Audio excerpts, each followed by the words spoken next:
राजनीति से काम तक,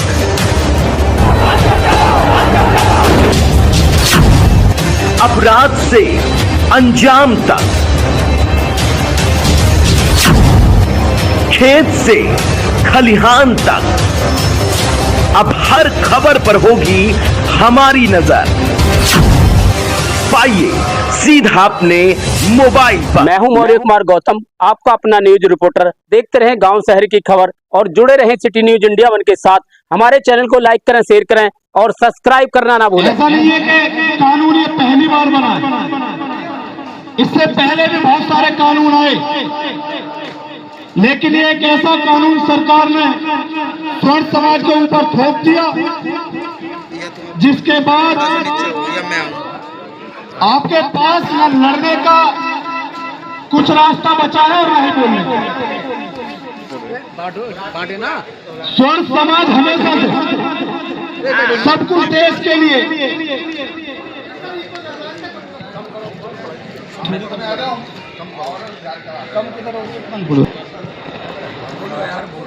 आप लोगों को हमेशा ये कहकर ठगा गया कि आप बलिदानी हैं, आप राजे रजवाड़े हैं, आपका काम देश के लिए बलिदान देना है, देश के लिए सब कुछ न्यौछावर कर देना।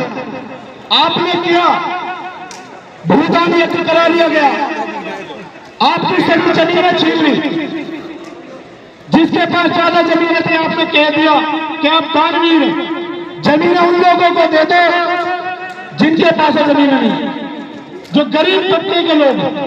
आपने दी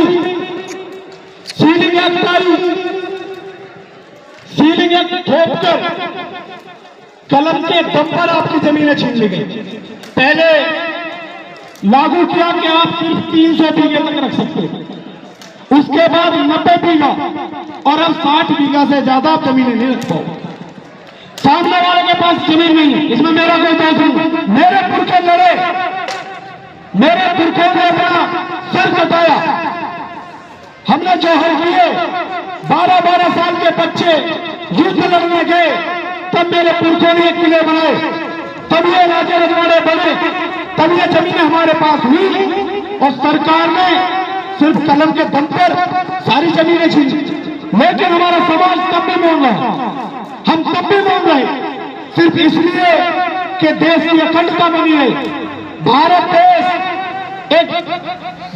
पूरा एक अकेला देश बना रहे और टूटे, वरना चाहते मना कर देते। केंद्र में बैठी हुई सरकार है जो आज लाल किले पर खड़े होकर नारा दे रही, जो दिल्ली में बैठकर स्वर्ण समाज के खिलाफ कानून बना रहे, वो सभी केंद्र के नेता भी सुने। दिल्ली से लेकर कन्याकुमारी तक अगर पैर जिस जगह पर तुम रख रहे, सब मेरे पुरखों की है, किसी और की नहीं। और हम उनमें से आते हैं कि जब बात हमारे स्वाभिमान पर आएगी तो हमने गले कटवाए भी हैं और काटे भी। आरक्षण लगाकर आपकी जमीनें छीन ली, आप नहीं बोले। SC/ST लगाकर आपको जेल में डाल दिया, आप नहीं बोले। और अब UGC लगाकर आपके बच्चों के भविष्य के साथ खिलवाड़ किया जा रहा है, आपके हाथ से शिक्षा भी छीन ली जाए। हिंदू थे, लेकिन केंद्र की सरकार ने हर कदम पर बताया कि तुम हिंदू नहीं सुनो। आज इसलिए बैठे और सुनकर समझो, हम सबका सौभाग्य है कि हमारे क्षेत्र में ललित भैया जैसे समाज सेवी हैं जो सब कुछ अपना समाज के नाम पर न्यौछावर कर रहे हैं। क्या सिर्फ इन्हीं के बच्चे, जो लोग यहां पर आए हुए उन्हीं के बच्चे यूनिवर्सिटियों में जाएंगे? सोच कर देखो, अगर हमारा किसी का बच्चा यूनिवर्सिटी में जाएगा और उसे जब कोई SC/ST समाज का लड़का हमारी बेटी को, हमारी बहन को प्रपोज करेगा और कहेगा कि या तो मेरे साथ रात बिता या फिर तुम पे FIR करता हूं UGC के तहत, अगर मना करेगी, FIR उसने की तो 3 साल की जेल है, तुरंत कोर्ट इससे बाहर है। तब आप देखो कि आपका स्वाभिमान कहां है, तब उस दिन आप क्या करोगे जिस दिन ऐसी घटना आपकी बहन बेटी के साथ होगी? या तो उसको मारने के लिए जाओगे या फिर स्वाभिमान को छोड़कर खून के घूंट पीकर घर पर जाओगे। अगर आपने मारा भी और मारना भी चाहिए, लेकिन फिर उनके घर पर गए जिन लोगों ने मर्डर किए, जिन लोगों ने गोली मारी है, जिन लोगों ने दूसरे लोगों को मारा है, उनके घर की हालत देख लो क्या होगी। जब तक आप नहीं लड़ेंगे कोई सरकार कानून को वापस मिलेगी। और अगर आप इस कानून को भी लड़कर वापस नहीं करवा पाए तो डीजे मारनी बंद करो।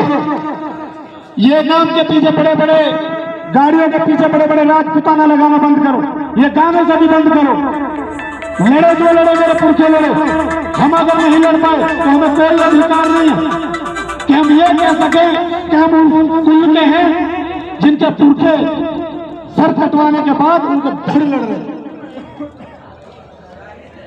कोई आपके लिए बोलने वाला नहीं है। क्या जितना भी क्षेत्र में नेता है, इनके बच्चे यूनिवर्सिटियों में नहीं जाएंगे, पर ना दिल्ली की में जाएंगे, ना अलीगढ़ जाएंगे, ना मुंबई जाएंगे। नेताओं ने इतना पैसा कमा लिया है कि वो दूसरे देश में जाकर अपने बच्चों को पढ़ा लेंगे। ना वहां पर यूजीसी का काला कानून है और ना ही एससी। यहाँ रहेंगे तो सिर्फ हमारे तुम्हारे बच्चे। अगर हम अपने बच्चों के लिए भी आवाज नहीं उठा सकते तो यकीन मानो हम वो गद्दार परिवार हैं जो अपने बच्चों के भविष्य के साथ गद्दारी कर रहे हैं, अपने बेटे के साथ, अपनी बेटी के साथ। आज मैं खुद भी कहता हूं, मैं अपने बाबा परबाबा पे, अपने पिताजी पे सब पे इल्जाम लगाता हूं कि अगर तुम लड़े होते तो एससी एसटी ना लगती। आरक्षण के टाइम पर अगर तुम लड़े होते तो सबकी नौकरियां होती। आज यहाँ पर कितने भी सोच समाज के लोग खड़े हुए, आधे लोग कुछ नहीं तो खिचड़ा में जाके 12-12 हजार की नौकरियां कर रहे हैं, जिनका हाथ रख के कसम खा के बता देंगे। सिर्फ इसलिए कर रहे क्योंकि तुम्हारे पुरखे नहीं लड़े। अगर लड़े होते तो खूब जमीनें होती, कोई जरूरत नहीं थी आपको खिचड़ा जाने की। आप खुद नौकरी देने वाले हो। झूठ में लगाकर एससी एसटी में आपको जेल में डाल देते हैं। कितने भी बड़ी मूछें हो, जब एससी एसटी लगती है ना तो शाम को 6 बजे के बाद उसके घर पे जाकर पैर पकड़ते, चाहे कितना भी बड़ा ब्राह्मण हो, चाहे कितना भी बड़ा राजपूत हो, क्या बस केस को वापस ले। सिर्फ इसलिए हो क्योंकि तुम लड़ में स्वाभिमान चला गया, नौकरियां चली गई, जमीनें चली गई। आखिर आप लोगों को बोलना है तो कब बोलना? आज यहाँ पर जितने भी लोग हैं, हालांकि कहने को बहुत बड़ा क्षेत्र है, 60-84 वीर भूमि का है कि वीर भूमि, जो अपने अधिकार के लिए नहीं लड़ सकते, जो अपने बच्चों के अधिकार के लिए नहीं लड़ सकते, वो काहे के लिए था। हम इल्जाम लगाते कि कोई नेता नहीं बोलना। हकीकत तो यह है कि हमने भी किसी नेता का जाकर कॉलर नहीं पकड़ा। अगर हम नेताओं को जाकर कॉलर पकड़ते और पूछते कि ऐसा कानून सरकार ने बनाया है, क्यों नहीं बोल रहे, तो शायद बोलते। लेकिन हम लोगों को सिर्फ वोट दे दिया, हम चाटुकार हो गए। हम सोचते कि नेताजी बुरा मान जाएंगे अगर हमने यूजीसी का विरोध किया, क्योंकि नेताजी बीजेपी। मुझे नहीं पता आप सबका, आप यूजीसी को लेकर कितना लड़ोगे, लेकिन मैं कह रहा हूं केंद्र का कोई भी नेता अगर 60-84 में कदम रखेगा, उसके मुंह पर चप्पल मारने का काम तुम्हारा भाई करेगा, चाहे सारा जीवन जेल में। अगर आप नहीं करते, आने वाले समय में आपके बच्चे, आपकी बेटी, आपका बेटा जैसा आज मैं सवाल करता हूं वैसे ही सवाल करेंगे और पूछेंगे, जब यूजीसी का काला कानून हमारे ऊपर थोपा गया, तुम लड़ने लायक थे, तुम्हारी संख्या थी, क्यों नहीं लड़े, क्यों नहीं बोले? उस दिन आपके पास कोई जवाब नहीं होगा सिवाय डूब मरने। इसलिए सभी मिलकर जितना हो रहा है इस यूजीसी का विरोध करें।